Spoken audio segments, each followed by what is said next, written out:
morning, and thank you so much for being here.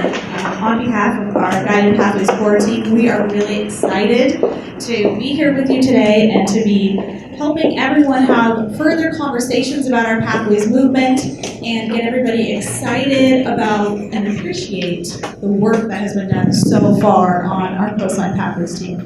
So first, I just want to say a big thank you. If you're involved in a work group in any way, would you please raise your hand? Thank you. Look at that. Almost everybody in the room. Thank you for your hard work. We're going to get right to it. We're going to have a, can you hear me? We're going to have a great panel today. So I'll let our panelists introduce each of themselves and then talk a little bit about how they know things about pathways or what their role is in Coastline Pathways. Dr. Emerson, can you start with that? I help the pharmacy. She has the poll, so whoever wants it next, hang out with her. Good morning. I am Dana Emerson. I'm lead instruction here at Coastline at the Westminster Retail Campus.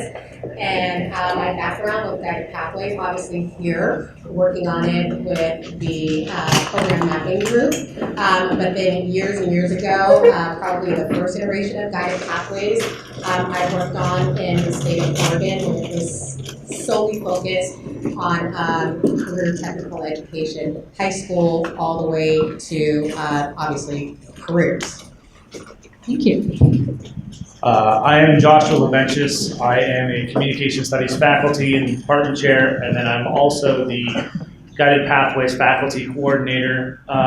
Besides, obviously, the last year of my life looking at Guided Pathways here at Coastline. Previous to that, I was a program coordinator for a learning community at Cal State Long Beach. And in that smaller setting, we looked at how we could expand and scale that smaller boutique learning community model to a larger Guided Pathways framework. And so that's where my experience is coming in. Cody, Pontius, I'm in the distance learning department, also on the persistence group, working to help possibly students persist and kind of looking at what we already have and then also where we want to see that in the future. Good morning, everyone. My name is Priya Chaplot. I am the Vice President of Strategy with Rob at National Center for Inquiry and Improvement.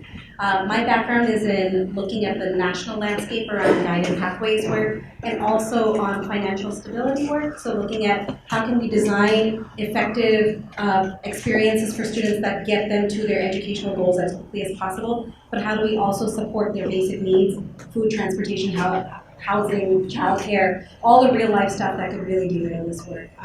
My background is in institutional research. I used to work at Mount SAC, just not too far from here. And I used to also work for the RP group for a long time before kind of expanding this work. Good to see you all. And my name is Rob Johnstone. I see a lot of familiar faces in the room. It's good to be back. I am the president and founder of the National Center for Inquiry and Improvement and have had the great good fortune to have been involved with this Pathways movement since its inception. Back in 2011 with completion by design on the national scene, which was the first national Guided Pathways project. It is amazing to have seen this journey 8 years in. This is actually a panel that is very similar to one we just did at the American Association of Community Colleges with Davis Jenkins and me and two presidents who have seen this work evolve over the last 8 years. So I've worked with close to 400 colleges on this domain now around the country and have really enjoyed the work with Coastline over the last 2 years. So it's great to be here. Thank you so much. So if you, just a general idea about the panel today, we have some guided questions that we'll be asking. Don't feel the need to have every person respond to every question, right? If you feel like it's been sufficiently answered, that's wonderful. And then I'm hoping that we'll have time for questions from the audience as well. So as you are listening, please think in your head about what are some questions. The big one I wanted to start off with is, what are some key misconceptions about Guided Pathways as a general movement? I'm not letting you do this every time. This actually is a question we just got asked on this national panel. A couple of misconceptions, I would say, and this is something that we take some responsibility for. We overemphasized early on program mapping as like the DNA of Guided Pathways, and while program mapping is incredibly important, what happened was it translated in the field into guided pathways equals program maps, where program maps are about 5% of guided pathways. Guided pathways is an overall framework for looking at how students enter and move through the institution with a series of big ideas. We do need to clarify the path for students, and program maps are a step on that front. But we also need to help students get on the path and make sure they're staying on the path. I think the groups you see around the room today here at Coastline are a manifestation of the totality of guided pathways. So I think one of the biggest misperceptions is that maps equals pathways. Another one I would throw out there real quickly is that guided pathways is about reducing choice. When in fact, what we actually are trying to do in guided pathways is architect choice. You have all the same programs you did yesterday before guided pathways. What you're trying to change is how students choose those programs earlier and make progress towards those programs more quickly so that more of them can reach their goals. All the same choices are there. We're just trying to give students an ability to make an informed decision earlier in the process with some of the other things in the room, like career exploration, a more intentional onboarding experience. I'd say those are the two biggest misconceptions about pathways. Can I add a third?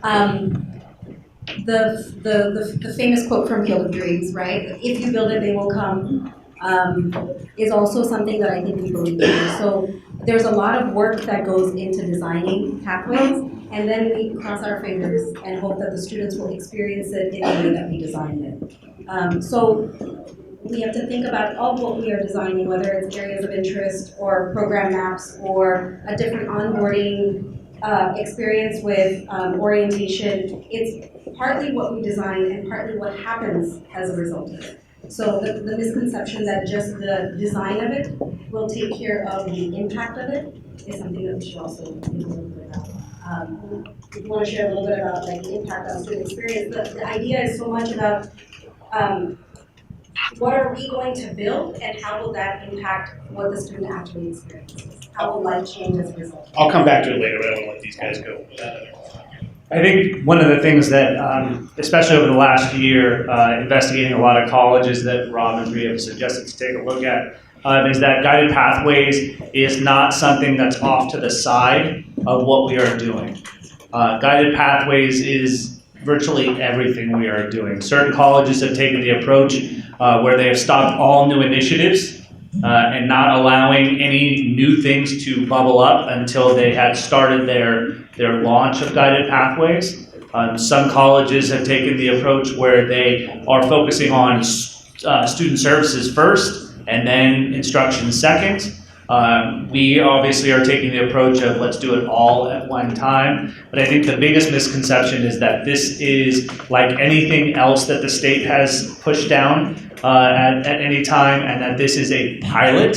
And the biggest aspect of guided pathways is that this is to be implemented at scale in a version 1.0, knowing that we'll have version 2.0 and 3.0 for the near future. Some colleges have been doing this since 2011, and they're on their third or fourth version of program maps or different services that they're providing, right? And so we want to implement this at the scale of Coastline as a whole, not as just a small pilot program for each of the groups that are speaking here today. So I just want to say really quickly, and I know Shelley just said, don't feel like everyone needs to respond. But I think a misconception also is that guided pathways is something that students do. We build it and we give it to students and they just do it. And it's really a cultural shift for the institution. It's a different way of looking at what we do to help students get to their goals. And if we change that perspective, looking at it as a cultural shift, a shift in the way that we think about what we do, a shift in the way and how we do things, a shift in the way that we put things together so that it benefits students, so that they don't fall through the gaps, so that we don't lose them, so that we are part of their pathway to success, then I think we start to think about guided pathways very, very differently. Right. And to add one real quick thing, a lot of people are the fear for a lot of people is that this is going to create more work for us. Right? And so one of the ways that it's been communicated is that this is not more work for us. This is just a different way of doing the work that we already do. Right? So I know that's a big fear that I've heard from staff and faculty, that it's just going to add more things to what we have on our plate.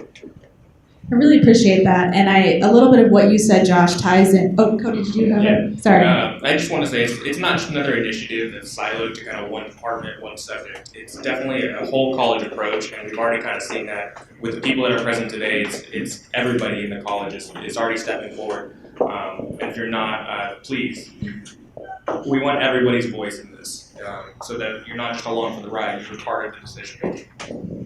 Absolutely. And so that ties in a little bit with my second question, which is a lot of times I've heard people talk about Pathways as this sort of state initiative from the Chancellor's office, this very top-down model. So I'm wondering, especially Robin, Priya, and Dana, with your experience, if you can talk about the national Guided Pathways movement and how California fits in and how you sort of see us coming in now. Some people are saying, oh, it's brand new, or we're late, or how does this fit in with that national effort around Pathways? Yeah, I have 45 minutes to do this, right? That's good.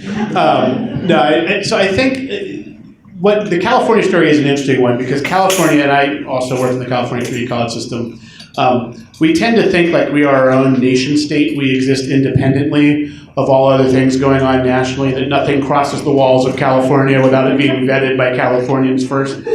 And vice versa going out of California, right? Yeah, I mean, it's just a very common thing. So, the Chancellor's office efforts to catalyze guided pathways in California started in late 2017. Right, the National Guided Pathways movement started in 2011. It really crystallized into the National AACC Pathways Project in 2015, which was 2 years ahead of the Chancellor's office. The California Guided Pathways Demonstration Project, which I'm fortunate enough to be director of with the 20 colleges who kind of vowed to do this work, was ahead of the Chancellor's office. In fact, the Chancellor's office efforts made it harder for us to run that project because we had something already rolling, and for the 20 colleges who were selected, they now had to do things for both of these efforts. So at the end, the way to frame this is, look, if you're doing this because the state says you should do it, or because you read a book, or because some bozo in a Hawaiian shirt does a keynote, like, you're screwed. It's a technical term. You're not going to do that much, right? You have to do this work because you fundamentally believe it's not okay that so many of our students don't complete, and disproportionately the students who don't complete are low-income students and students of color. Like, if that's not the reason you're doing this work, this is never going to be anything other than administrivia. Right? So whether your foundation is social justice or equity or economic mobility or community building or educated, that's why you do this work. And we have to have that honest self-look at, it's not okay that 2 out of 3 students who start at Coastline don't finish. Right? That shouldn't be okay. We're not blaming you. You shouldn't blame yourselves. But whatever, I'm not a big org change guy, like Cotter, all these org change theories. They're all fine. Like, there's nothing wrong with any of them. But they all start with, you have to recognize you have a problem, right?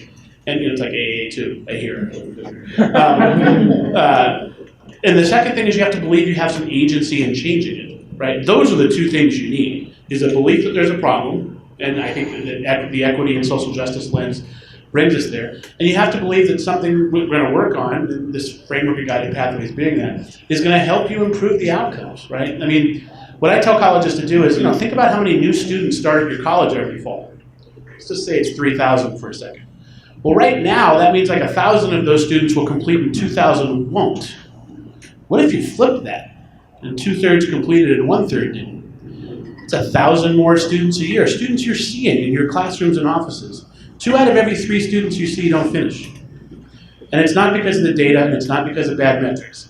All those hypotheses we had about, that's okay, just measure it in 10 years, we'll find all those part-time students. Yeah, it doesn't work that way, right? So it is the case that roughly 2 out of 3 students who are here don't finish. So now that we know that, we have to use that to build this work and have that be the reason we ground this. And I think the Guided Pathways movement helps do that naturally. It's not a thing. You don't just implement this thing you take off a shelf. You do exactly what you guys have done at Coastline. You put work groups in place, you have design teams, you build your approach to managing the student experience. Thank you. I think that's really helpful. And one of the things I wanted to pick up on is you talked about this, the first piece is acknowledging the problem, and the second piece is finding the agency. So how do we shift the mindset? I mean, we have very passionate people at Coastline who really want to help students and work really hard to make sure that we provide those great services and help students succeed. But because of the way our system has been structured, they've not always been successful. So how do we now then shift the mindset so that everybody at Coastline is ambitious and innovative and can think bigger about the changes that need to happen and that they feel empowered to help make those things happen? So what I did, those little ping pong balls that we passed out, I taped that up to my monitor. And it reminds me of a frustrating time that I had at Coastline.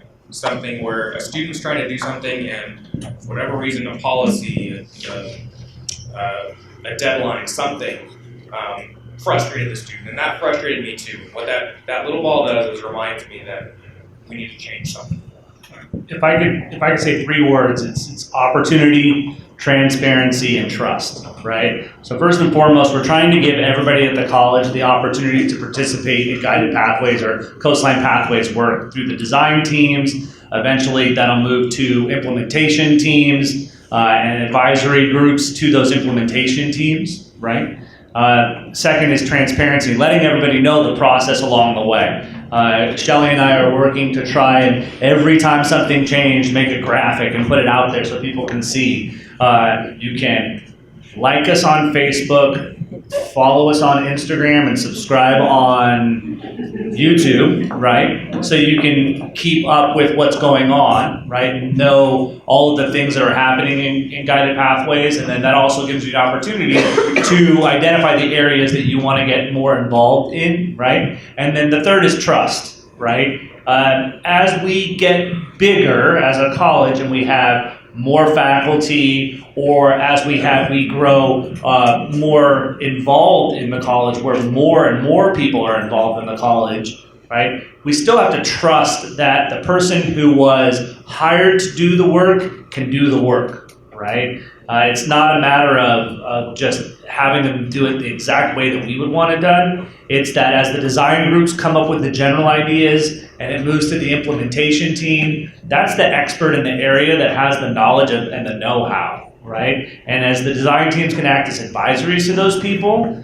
that's all well and good, but we want to make sure that we give the people who are hired to do certain things the opportunity to do those things.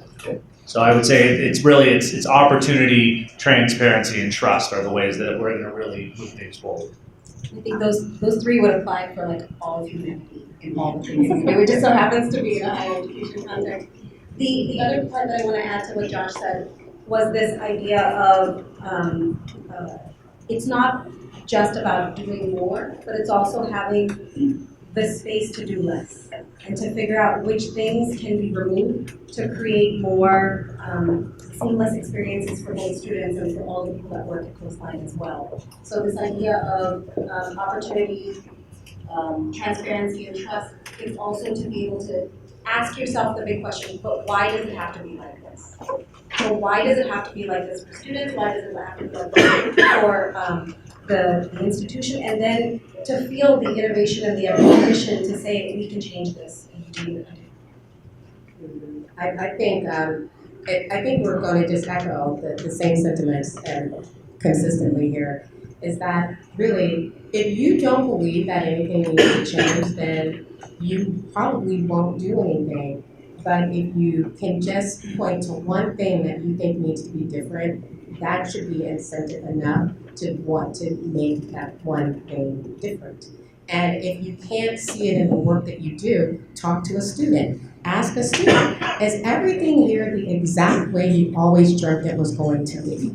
And if the student says no, even if there's just one thing, I just wish that this one thing was different, that should be the incentive to want to do something different. If that's all it is if you see that something can be changed, then let's work together to change it. I don't have any technical words for it. Anything poetic? Okay, thank you. I love all of those answers, and it really ties nicely to one of our other questions that we've received. Is if somebody at Coastline has an idea for an improvement or something that they can do, or they want to highlight a recurring problem that we're facing, sometimes people feel constrained by their specific title at the college, right? Well, I'm only a part-time faculty member, or I'm only a classified, or I'm only this or that. How can they share those ideas and really try to advance the cause of pathways and point out these reforms that need to be made?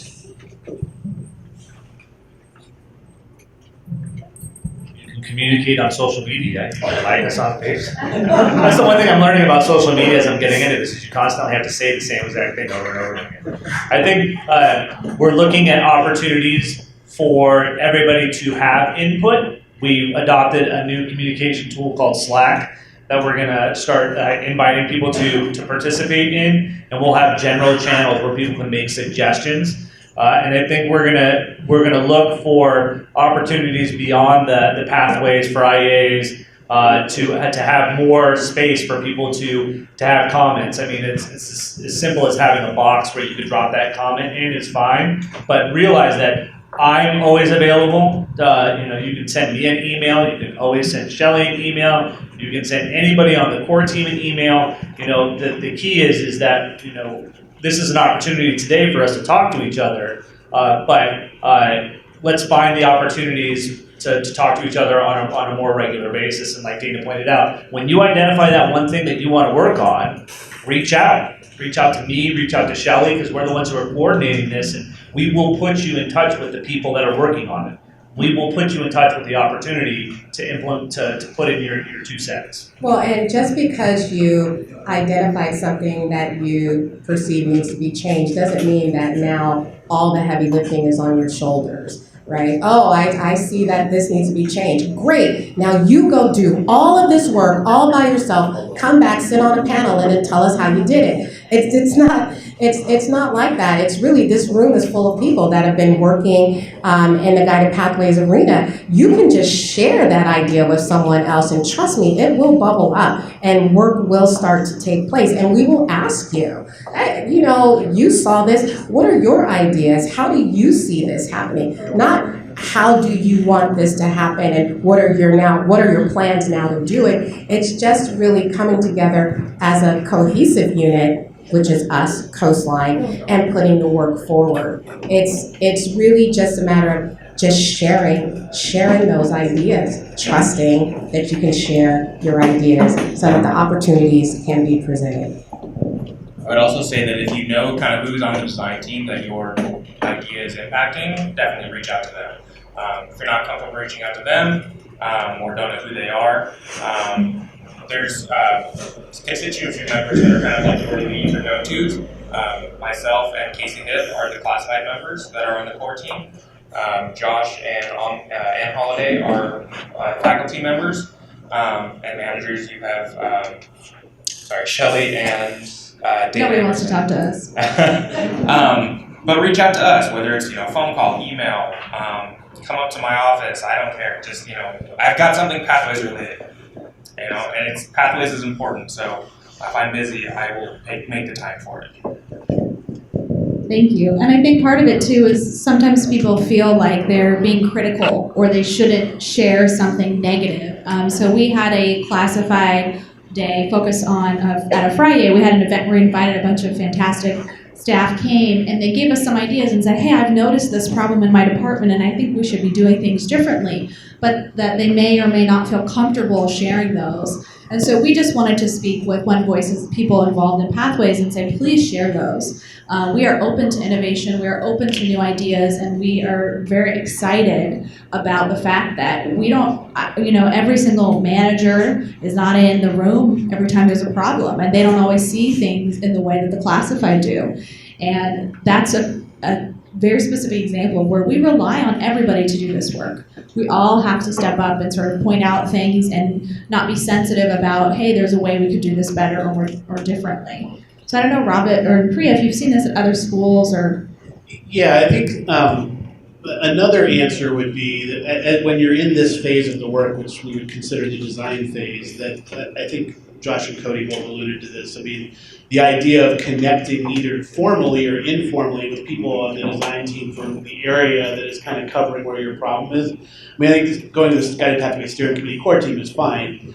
But if you want to be really involved in the onboarding team, my guess is if you talk to the onboarding chair, they're going to be happy to have your expertise. I don't know that we need to be turning people away who are very clearly kind of trying to focus on the thing we're trying to solve. That requires transparency and clarity from the teams and what they're working on, which I think your teams are doing a good job of today sharing. And so, there's also this intersection between the level of the problems we're trying to solve. Like there are problems that are big, thorny problems to solve, and then there are kind of tactical things. And I think that the strategies you might have for those two could be different.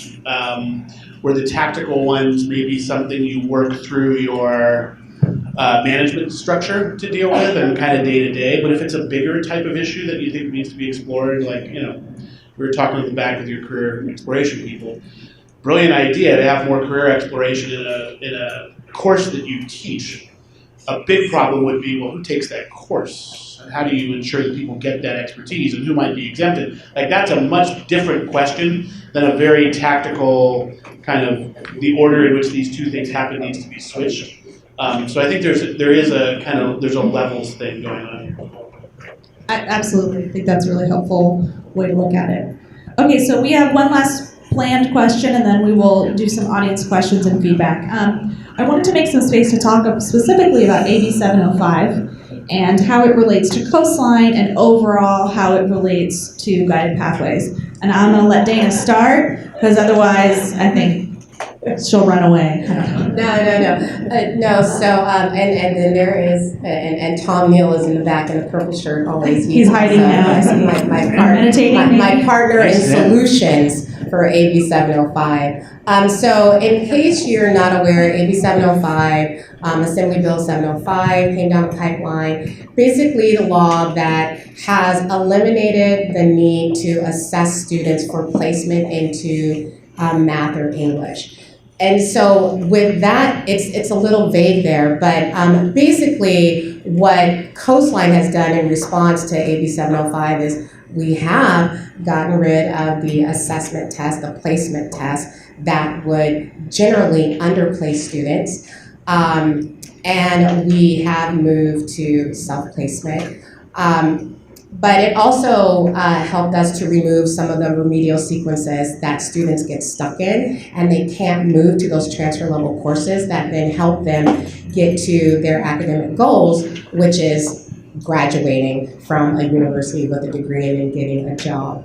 And so this is what we've done at Coastline. How this is really connected with guided pathways is, again, talking about seeing that change that needed to happen. There was a problem. Students were getting stuck. They were maxing out their financial aid, they were maxing out their time, and they didn't have anything to show for it as they were trying to move along because everything would just come to a halt. So the state basically told all of the community colleges in California, hey, this is a problem, you need to fix it. But we're not going to tell you how to fix it, you need to fix it in your own way, but here are the guidelines to fix it. So again, a little vague, but this is what we've done.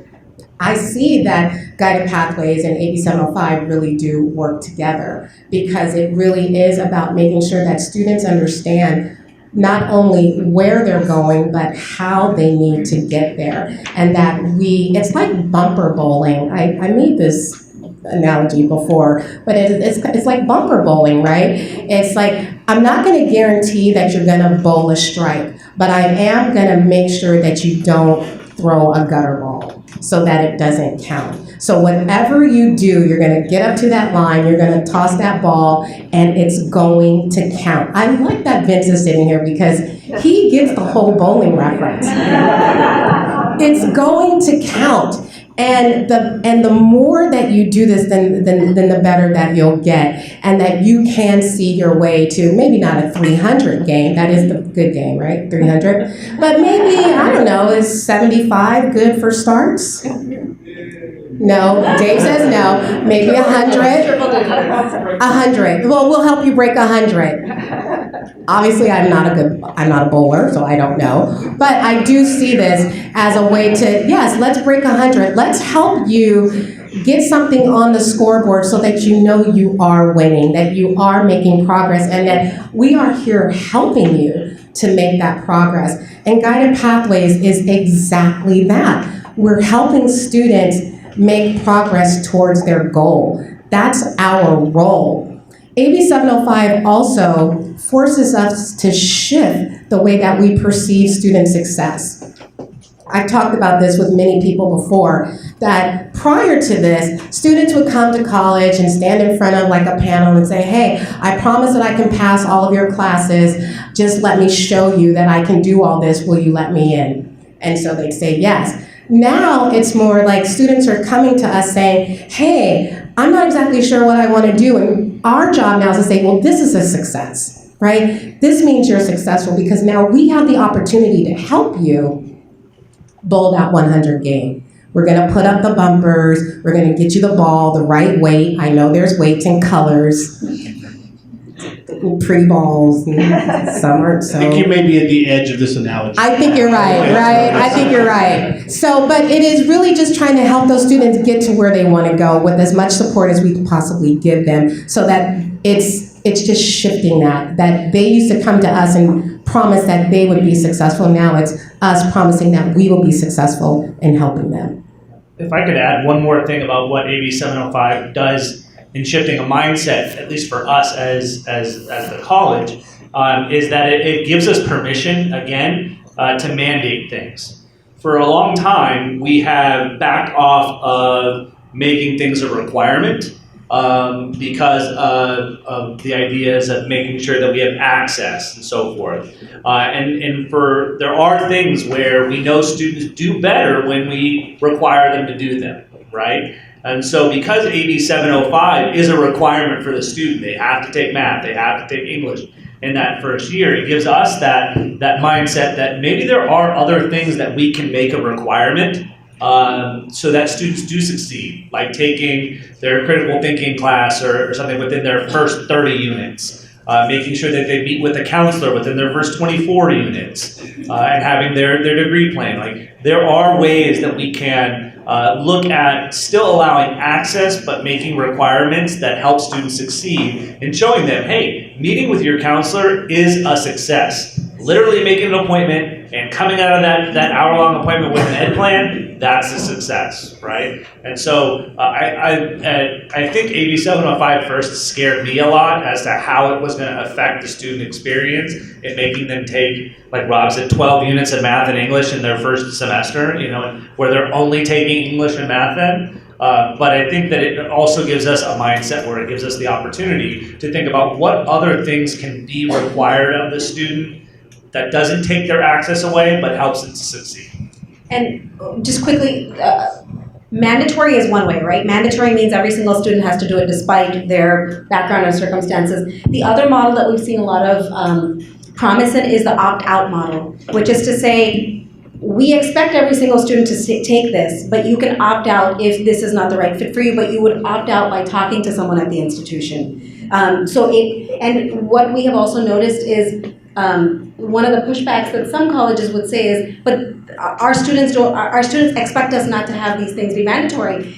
The LaGuardia Community College example I love, which is, this is the way this is now the default way of going to LaGuardia. So they position it as, new students don't know what our history used to be. So we are just going to create a new way, and that will be the way that coming to class and going to orientation or taking a course or taking math and English in your first year, this is what it means to be a student at the institution. Yeah, the final thing, first on that, just a brief, look, Harvard requires a lot of things of their entering students.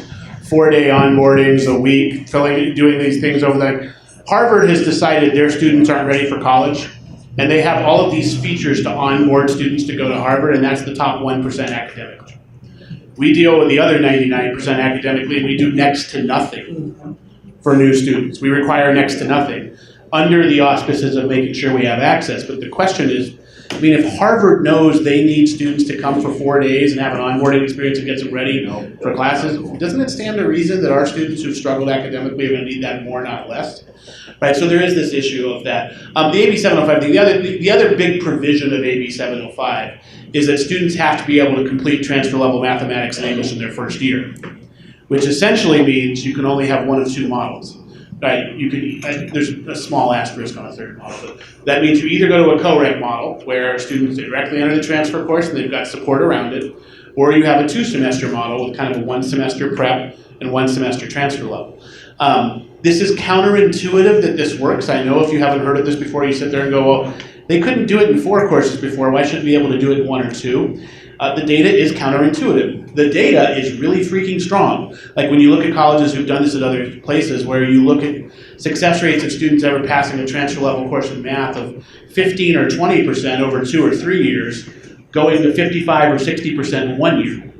Right, so the structure is really important. The final piece about AB 705 is, for example, in math, a little more than in English, you can't do alternate math pathways without guided pathways. So if part of the theory is that the problem in math is that too many people are doing it in the algebra sequence instead of statistics or quantitative reasoning, which is not a new idea, by the way, but the data suggests that, you know, what's the right math for a student? Well, we need to know what they're doing to figure out what the right math is, right? For 80% of your students, it's probably quantitative reasoning or statistics. But you can't get to that until you've gone down the guided pathways front to know what the right math is. Yeah, if you're in STEM or you're going to go into international business and business calculus, you need the algebra and calculus sequence. But most of your other students, social science, humanities, most other parts of business, they're much better off with quantitative reasoning or statistics. So it is not independent of pathways. In fact, it is a key guided pathways decision, is what's the right math for a student's educational plan. So that these things are intertwined inextricably. Thank you. So we have about 20 minutes for some questions and comments from the audience. Not everyone at once. I'll be ready. Go ahead and introduce yourself. Hi, I'm Laura. I work in the military contract education unit. I'm an evaluator. I help students with their degree plans. Been doing it for about 10 years. We have a really good success rate in our military program. You guys probably know that. But my question is for Dr. Johnstone. So you said that 2/3 of Coastline students don't finish, and I was wondering what that means. It means that if you look at the students, now Coastline has one asterisk by it that most community colleges in California don't have, which is that you have some students who are just here to take one course, right? You have more of those than probably any other college in the state. Having said that, the vast majority of students who come to you still are looking with a specific goal that usually has either a certificate, a degree, or transfer, hopefully with a degree.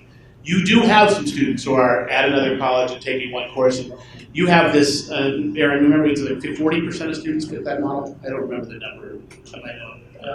So 60% is local, 40% outside. Right, so you have the 40% who are outside your area, some of those are still degree students because they're on pathways towards a degree as well. Military, prison, some of those students are degree focused too. So what we like to talk about are the students who are focused on a goal that is either certificate, degree, or transfer. The other ones, which in California we call skills builders, are the ones who are, they might be taking one course to get advancement in their job, or the other one we always think is bigger than it is at most colleges is they're at Fullerton and they're taking one class here because they can't get it at Fullerton, or, right, that does happen. It doesn't happen at most colleges anywhere near as much as we think. It happens more at Coastline. But I think when you get to them, Aaron, what would you feel comfortable with? 800 students starting at Coastline, what's the number who are kind of degree, certificate, transfer focused? Is it 60? Maybe about 75. 75. So even at Coastline, it means 3 out of 4 students are still on this kind of pathway towards something the state or would commonly be considered a completion, right? We've spent a lot of time saying not everyone's trying to complete. Like we say that in colleges all over the country, and one of the questions I always ask them, well, whose kids are you talking about not needing to complete? Are those your kids or someone else's kids? Right, and what do those kids look like? I mean, let's be really honest about who we're talking about here, right? Because we tend to talk about low-income students and students of color as if they don't need to complete, right? Well, actually, they need to complete more because they're the ones who need the economic mobility to move upward. So if you go with the model that 75% of your students are on some path to completion, at most colleges it would be 85% if you look at the data around the country. So you're not that far off. Like, it's not so unique. And you're not getting any completions out of the 25%, and you might be getting 25 or 30 completions out of the other 75. So the lost opportunity is probably still close to 40 or 50% of your students. That's what we're getting at. Can you talk about your, Rob, your pet peeve with the part-time students versus I can. Thank you. Here's my pet peeve on part-time students, is that we have a long history of also saying, well, we can't do things like pathways. Most of our students are part-time. And the question is why your students are part-time. Certainly, low-income students are going to have to work, right? And so the issue of work intersecting with full-time status is challenging.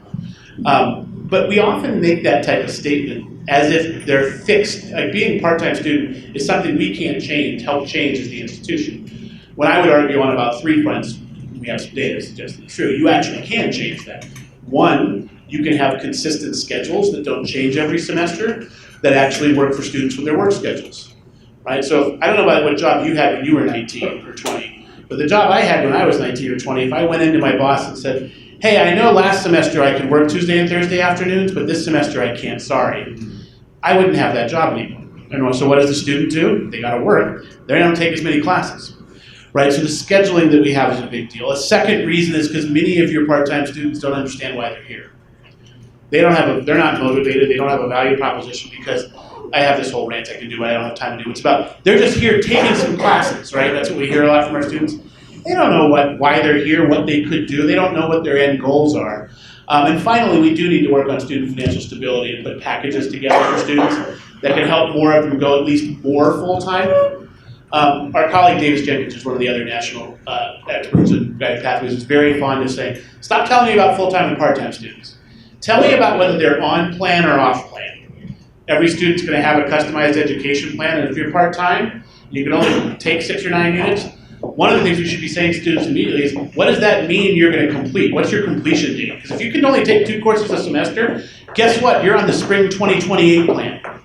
And that's if you pass all your courses and take the right courses. And the vast majority of your students are going to say, I don't want to be here for 9 years. Well, we're going to have to figure out a way you take more than 2 courses a semester. So this notion of being on plan or off plan, I think is a really brilliant thing Davis is really emphasizing now, because even just going from 6 units to 9 units a semester can change that spring 2028 date to spring 2025. They still don't want to be here that long.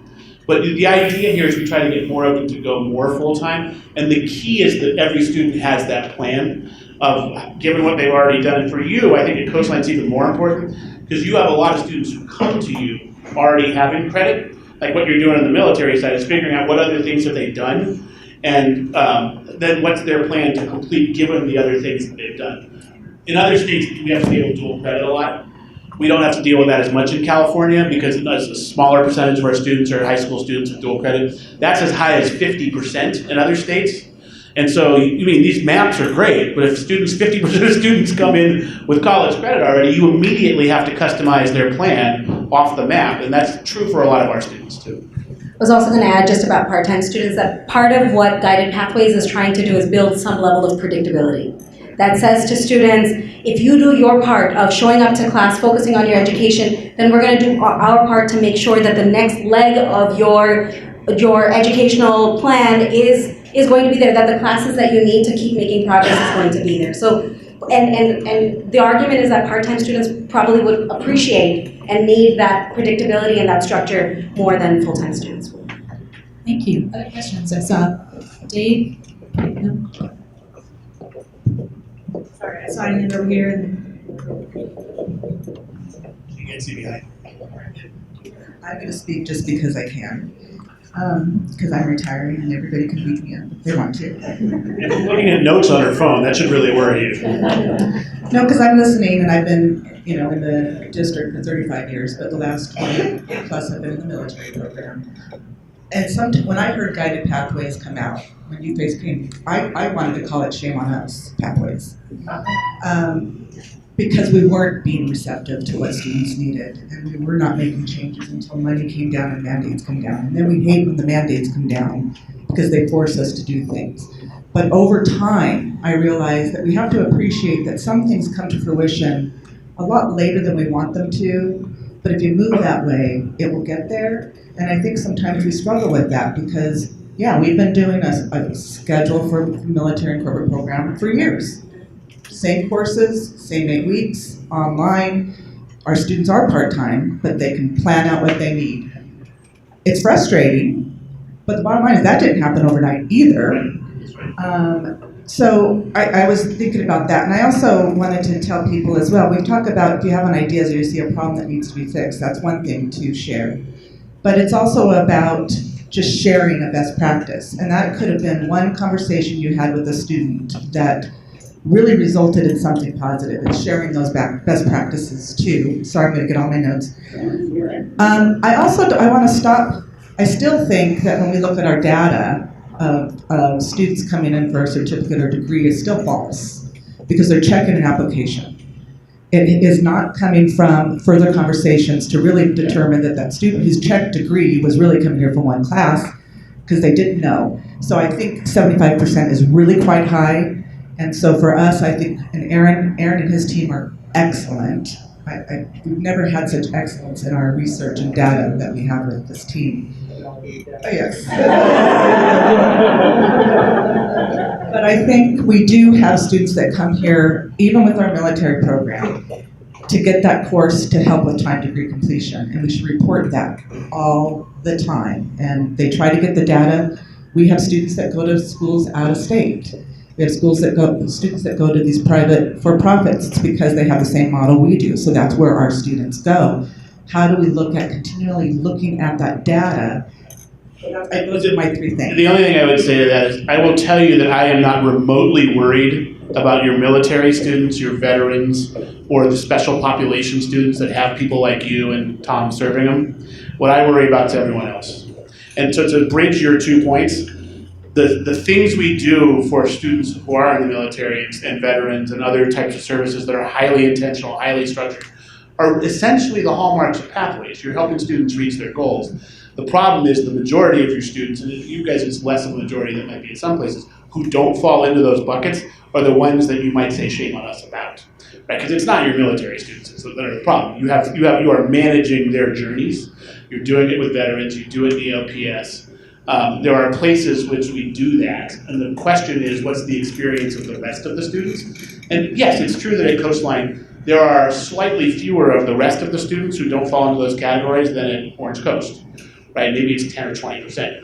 But what I would worry about, in what you were clearly worried about, is not moving to serve the rest of those students because we're talking about different groups of the data and segregating the data and disaggregating the data to almost explain away the outcomes rather than focusing on we know there are students who don't fall into those buckets. And by the way, your outcomes will suck worse for those groups who don't fall into those buckets.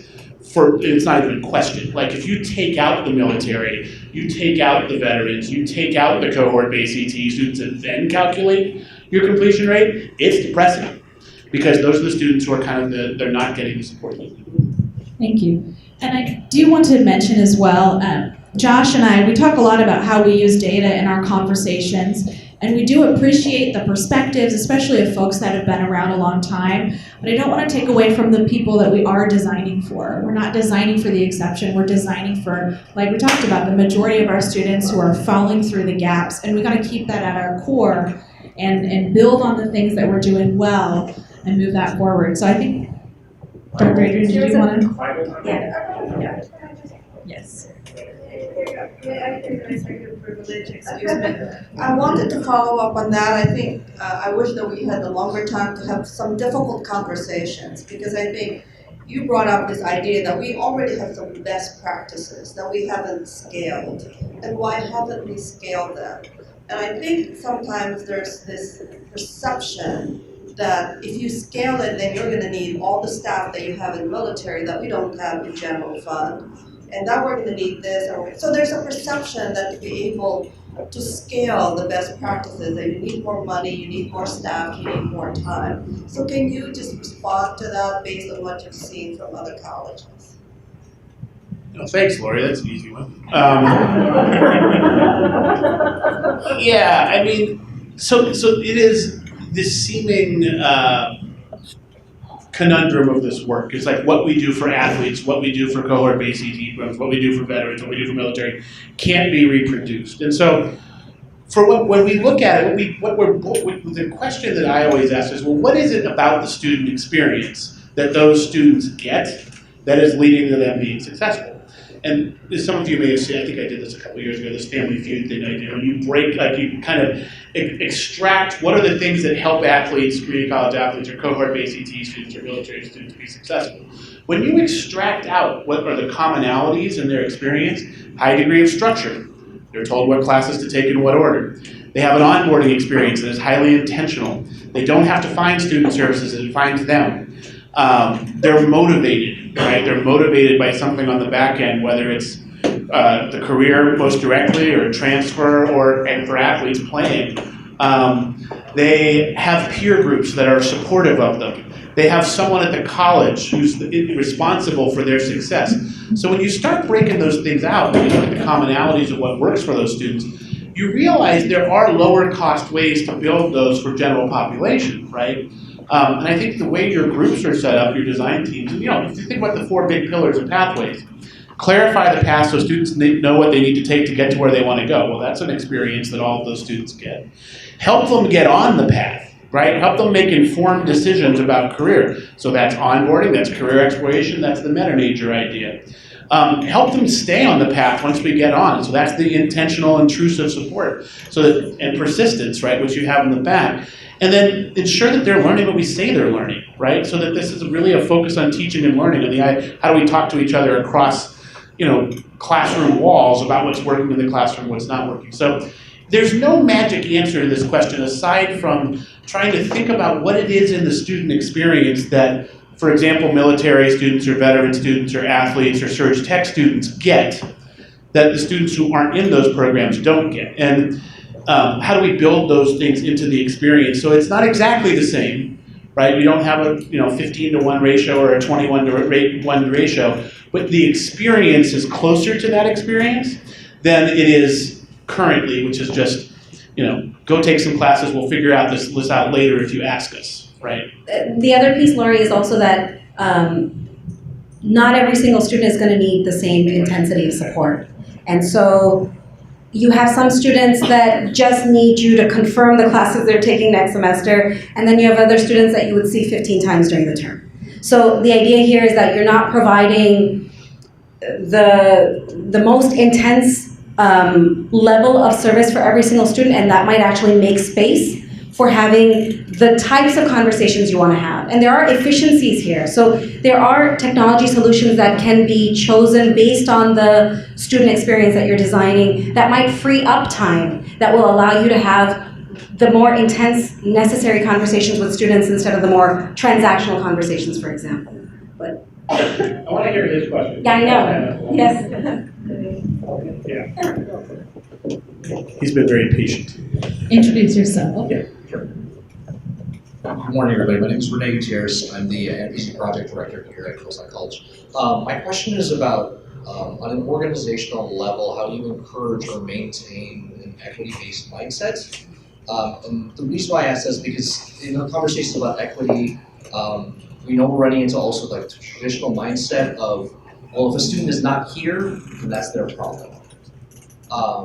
And then also, and Priya, I'm not using this as an attack, but I always hear that field of dreams reference of if you build it, they will come. But I know that that's been used as a reasoning to build generalized programs that don't end up serving marginalized populations. I meant the opposite. Right. I was actually saying that's not a student. Yes. Clarity, yeah. That is the misconception. Right. That's what I was saying. That is a misconception.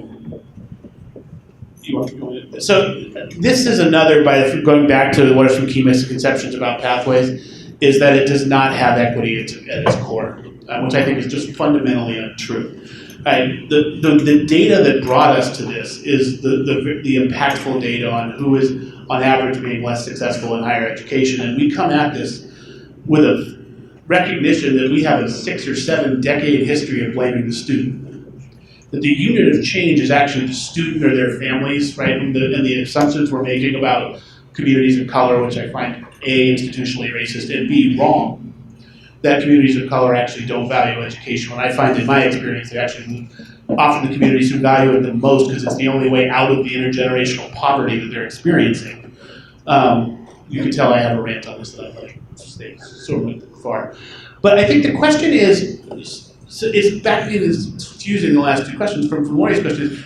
What is it about the student experience that's leading to the students not hitting that next step of the journey? And how do we build in automatic systems to take care of those things, right? So that they're not, students have to raise their hand to get support, or they're not built in. I mean, Davis likes to say that the historical system of placement testing is a human right, is a civil rights issue.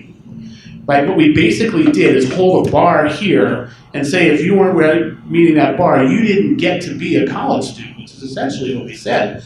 And you look at who it kept out, turns out who it kept out most was low-income students and students of color because they came from crappy K-12 systems and some systems that weren't giving them the same resources that someone has from the upper echelon of both communities and parental income.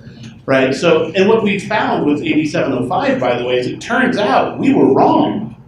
You actually can put far more people into transfer level courses, give them the right support, build it in. And look, I'm a social psychologist. I'm with you 100% on this. What did we say to students historically? We don't think you're ready for college material. Well, these students already thought that. Now we've confirmed it for them. They're gone. Like they're one tiny step from being gone. One tiny negative interaction at any point of their journey with classified faculty or administrators. They already are worried about college material. We tested them in the things they hated most in high school and told them we didn't think they were college material. And now what we're trying to say with this is the entire Pathways movement is just take AB 705 second. You can do this, and we're going to help you. That's a very different framing, right? And so I think there's still a question from an equity standpoint about how the experiences of different groups of students. We all know that the groups within group variance of Asian students or Latino students, African American students, white students, there's still much within group variance. But on average, we need to understand what those differences are.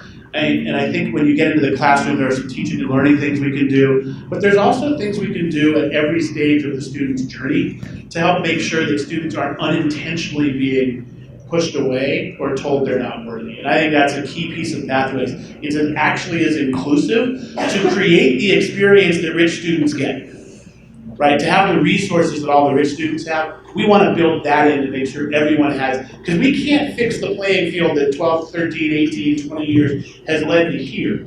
But we can do our part to make sure that the resources are intentional so that everyone gets it. That's how I would say it. Yeah, and to your point about how do we build that as an institution, there are very many ways that colleges have created a public and consistent voice around the importance of ensuring that every student not only gets the opportunity, but gets the support to ensure. So even, I think you've seen colleges where any information that's given out about student progress includes for which students. It actually disaggregates the data to share. This is what this design that we did to impact the student experience, this is what the impact looked like. And so this idea of what does equity look like in practice? And how will people, this is also for the professional development team, like what information, what awareness, what kind of understanding about the student experience will help people be more responsive to the variety of needs as well. Right, and to add one quick thing, one of the things that is fantastic for us is now that we have Leah Fleming. Right, we have a director of equity, which puts a focus on it, and we have an active group working on the equity report. And with Leah's help and yours, Renee, you know you're doing this. That we are making intentional design activities for guided pathways or coastline pathways, especially this summer at our coastline retreat. We're going to be spending a large chunk of our time looking at the equity data that we understand here at Coastline and implementing how can we make sure that that's a focus when we are making the design choices for the upcoming future. Thank you. I also wanted to share this. We've sent this out a couple times, but I'm happy to share it again. It's here physically. It's called 10 Ways Everyone Can Help Support Student Success. And one of these, for example, is communicate and demonstrate to students that you care about their success. Share your own name and let them know how your work contributes to their success. Literally, everybody could do that. Everybody could start talking about that. So please take a look at this. And if you have success stories about how you've used it, let us know because we're gathering those as the core team. I wanted to make a little bit of space. I know Dr. Adrian had some comments and wanted to share sort of some closing remarks. So come on up. I'm not sure exactly what you want from me. No, I think I really appreciated all of you being here, and I appreciated the comments of our panelists. I've been thinking a lot about where we are, and I'm not really sure where we are. I know that a lot of work is being done.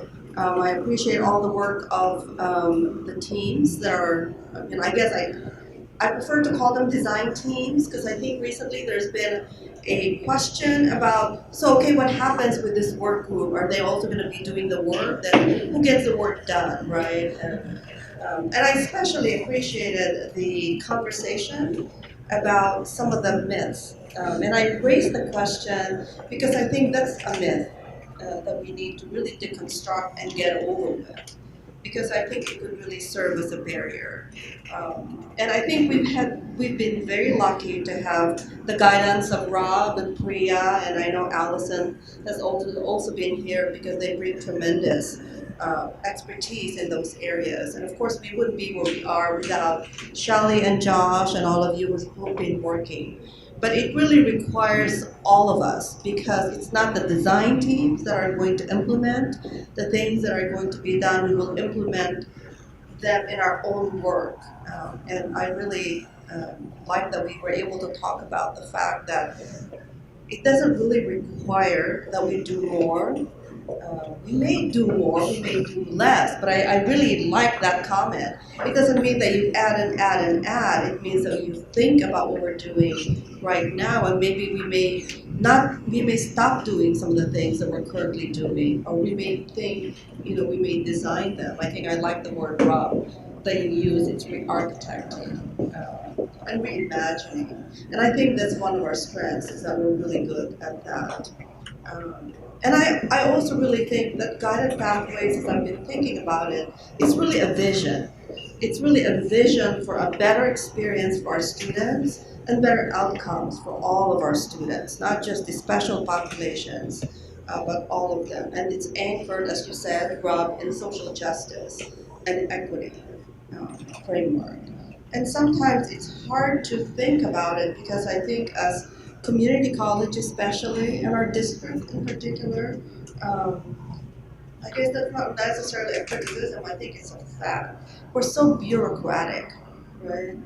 We have to have all the steps that we need to do, and I think because of that, people have felt disempowered to just go with their gut or go with something that they think would be really good, and also that we're also become very structural. So if you want to do something, you have to run it by your department chair, your team, so we need to kind of overcome. How do we follow processes but not be hindered by all that? Some of the things that I also really like that were commented upon today, I think, is that guided pathways is really comes from an appreciative framework, right? It's empowering students and affirming, rather than coming from the deficit model, and they come to us already with, gosh, they don't have enough background in math and they don't speak English well enough.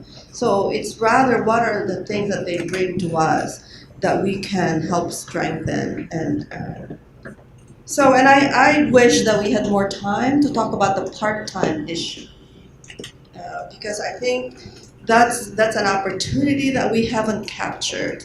Just as we have best practices, as we indicated, in military veterans, I think also in the career, the CTE program, some of these, practices have been here for a long time, but we haven't been able to scale it because something is blocking us. And the part-time, we have college promise, we have financial aid we have more financial aid that students are not able to or don't tap into. So I hope that in future conversations, Shelley and Rob, I would like for us to talk about that. How can we take advantage of the opportunity and become full-time? So I want to take I don't know how to do this, and there's always the social desirability factor, but if I were to say, on a scale of 1 to 10, you can just shout it out, I guess. Where do you think we are in terms of we're getting there? I guess 10 is not we're there, right? But we have a kind of a tentative launch date in 2020. It doesn't mean everything gets implemented all at once, but we have some firm ideas and concepts and that we've researched. that we're going to say we're going to do in fall 2020, right? I'm not. And here we are. So where do you think we are in terms of getting there? I'd start with 5. You think 5? Just kind of raise your hand. We're getting there. 5. Okay. 6. All right, Jeannie, I like you. Should I go lower? 6. How about a 7? All right. What about you? Are not raising your hands. Okay, 8. No 8s. 9. No.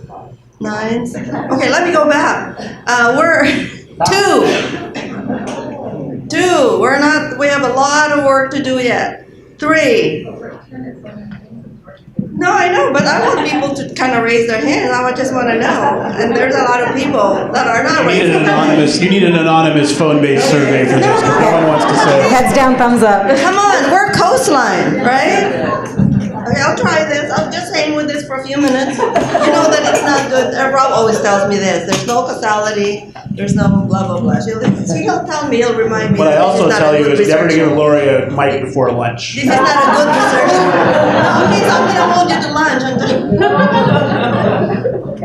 Anyway, I guess we have a lot of work to do. Because I think if you think that we're close, I think you would have enthusiastically. So help us understand why you think we're not there or not near there.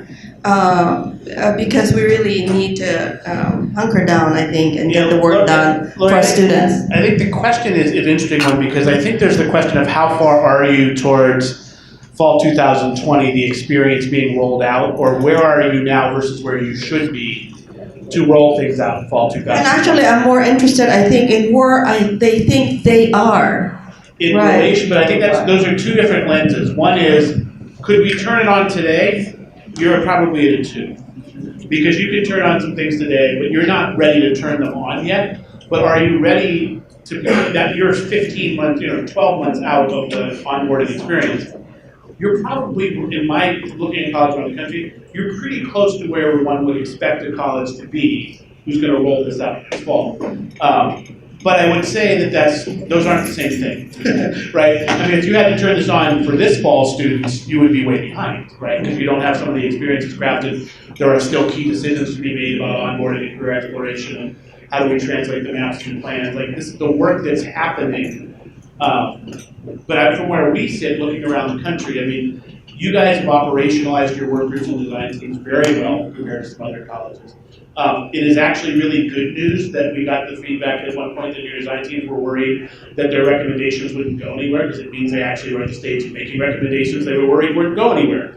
That sounds trivial, but one of the things that we don't, like, the structures you had historically at Coastline, we sometimes talk about them as bureaucracy, but they were actually designed to keep the old model running, right? That's what all of our structures were designed to do, is keep the old model running.